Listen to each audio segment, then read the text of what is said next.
how hard was it sitting out for those 20-some games? And what did you learn? I think because I sat out freshman year, it wasn't too hard on me, and I was very involved. The team kept me very involved. The coaches kept me very involved, and just the same as freshman year, I learned a lot behind the scenes, being right with Coach Lombardi during pitch calling. Coach Martyr worked one-hand drills with me for a month and a half, so I really wasn't too far out of the loop, and having that experience from freshman year definitely made it a lot easier. As a catcher, you're obviously a lot involved with what happens with the game, with the coaches and all that kind of stuff. Did you find yourself sort of moving into a semi-coaching role during that time? Yes, Coach Lombardi always tells me and Brooke that we are going to be coaches, whether we want to or not. So I definitely went towards that role when I was out, for sure. Is that during that Cal game, the fact that kind of came back up, was that reinforced? Yes, me and Brooke were right there with Coach Reagan calling pitches. It was a lot of fun. Talk about this last weekend against Oregon State. Finally good to see some success. The team really needed that, didn't they? I think we just found a purpose as a group, and you could see a different feel. Like the coaches said, they saw something different in our eyes, and I think we all were united, whether that be because it was Oregon State or for behind-the-scenes reasons, but I think you saw a very united group, and hopefully looking to take that into Stanford as well. Yeah, is that something you can feel? You can take that on the road with you? Is that going to travel? Yeah, I think once you find something like that, it doesn't go away, and I think we found it just at the right time, so I'm looking forward to bringing that with us through the rest of the season, whether that be Stanford or postseason.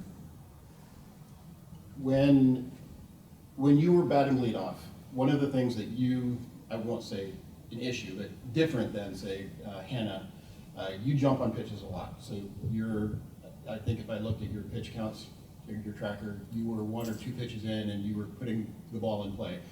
Whereas Hannah, will give 4 or 5 looks at a pitcher, leadoff. Is that something that you would work on if you were back in the leadoff spot, or is that just do what you do and the rest of the team can learn from it later on? Yeah, I never really thought about it, to be honest. I think Coach Martyr has kind of raised a very aggressive lineup, so I don't think it's something I would necessarily change, but I do think Hannah is an amazing leadoff, and I really enjoy the lineup the way it is right now, so hopefully it stays that way, but whatever role we're all put in, we are very flexible. So when you are catching, you've got the pitchers, and because you kind of have that sort of coaching mentality, one of the, I won't say issues, but one of the opportunities for Stevie and even McKenna, keeping the ball off the plate, so they're not kind of hanging those mistakes.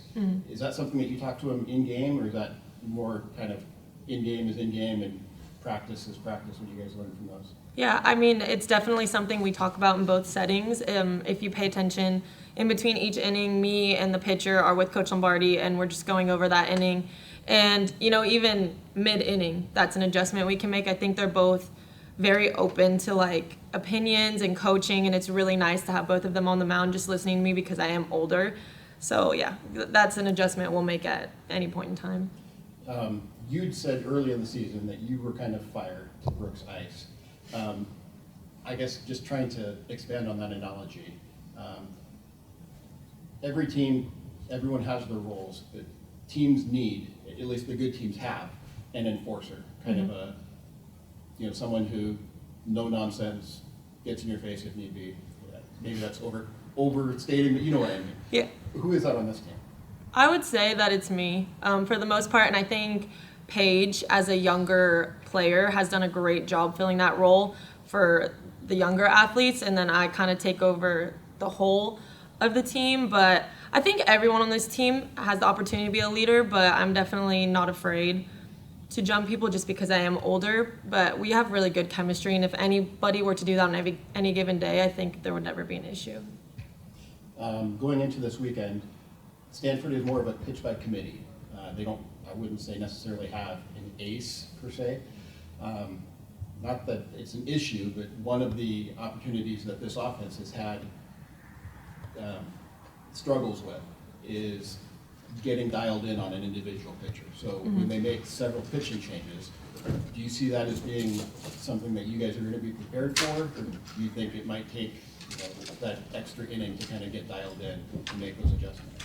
I think having played Stanford before, a lot of their pitchers are very similar. They do have a staff of 3 or 4, but a lot of them work low in the zone. And I think our schedule the past 2 weeks, Mariah, Gabby Plain, leading up to this, has been preparing us in addition to Coach Martyr's preparations. So I don't see it being a problem, and I'm really excited to see the adjustments that we've made on that pitch over the past 3 weeks. So you talk about Stevie and McKenna. Did you see those performances building, just that confidence building in them? And then it came out this last weekend. Talk a little bit about that. Yeah, I think Stevie and McKenna absolutely competed their butts off this weekend, and I think we've seen Stevie do that. And I think McKenna just needed the opportunity to show it. And as a team, we've been behind our pitchers' backs. You know, it's not about the long ball, it's about the batter after the long ball. And I thought you saw them really mature this weekend, and it's definitely been building, but it was great to see them both break out. There were a couple situations, McKenna got out of a bases loaded situation, and then responded well after the pitcher's front, well after the long ball, just like you're talking about. Was that a moment where you thought, you know, yeah, okay, now this is something? Yeah, I don't want to say that the old McKenna went away because she's always been there, but I think the McKenna that you saw at Ole Miss was the McKenna that you saw this weekend, and she's here to stay. And it was awesome to see her respond after those tough situations.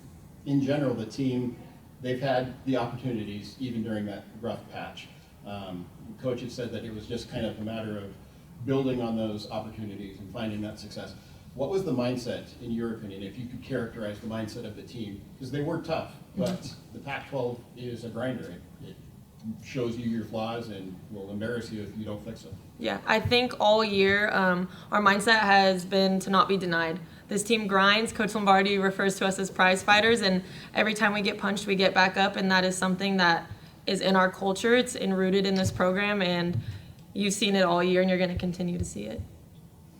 If you had to pick, I talked to you once before about McKenna being KKKK. You know, what would Stevie's shirt be? Sassy Stevie, for sure. She is sassy, and she has an attitude on the mound, for sure. Thank you. Yeah. You talk about, coaches talk about a lot. You guys, you get down, you always get back up, get back up. Where does that mentality come from on this team? I think version 1 absolutely created that groundwork for us, and having Coach Lombardi have been here and Coach Reagan as an alum and Coach Martyr being at all these amazing schools. It's just something that each coach has instilled in us, but we've always had since version 1. Do you guys feel that energy building? You guys are never out. You're always, as long as you have an out, you have a chance. Mm-hmm. It's kind of that mentality. But do you feel that energy kind of building as those shifts in momentum occur, and you guys really, I mean, it's easy to say, but when it actually tangibly happens on the field, it's something that the crowd feels. Do you guys as players feel that? Yeah, I think that's something we've been working on all year. There's always going to be an energy shift when you get ahead or make a great play, but we've been trying to consistently keep that energy from the first inning. So that's something I felt in Oregon State. I never felt an energy shift. It was there from pitch 1 of inning 1. How important is it to sort of carry that momentum from the Oregon State series into this last series? Yeah, I mean, it's always important, and I think as long as this team stays unified like we did this past weekend and we keep that common goal in mind, it will not be an issue to keep that energy. What are sort of those keys to picking up, this series win, and how important this is for you guys' season to continue? Mm-hmm. I think just having each other's backs is a big thing, and in-game adjustments. If something's not going our way, somebody being able to step up and really make that change, and that's going to continue with us through postseason. So, who's the biggest, or the loudest maybe, but who's got the most energy in the dugout? Valerie Wong, 100%. And Brooke being out has done an amazing job leading that as well. I think you'll always see Brooke and Val in the front of the dugout on any highlight reel you ever see. Obviously, you guys got the honor of your senior group, but how important is it to get this team to the postseason for their last run? Yeah, I mean, each of those seniors came from version 1, and that's something special in itself, but each individual senior has had a different path and has had their own struggles, and to be able to be a part of their journey and have like a hand in getting them to where they've always wanted to go is something I really hold special to my heart. They've been with me since day 1, so I'd love to do that for them. If I could ask, just because we haven't been able to see her as much, but you being a catcher, seeing her a lot more, Allison. Mm-hmm. she's got a great off-speed pitch. She's got, you know, her height allows some change of elevation a little bit. What do you see out of Allison, and what might we be able to see when we see her more consistently? I think Allison's our secret weapon. I mean, you got to see what she's capable of against Washington. She's someone that's going to come in and throw them off balance, going to change their timing up, and she absolutely can handle the pressure situations again, as you saw in Washington, so she's definitely our secret weapon.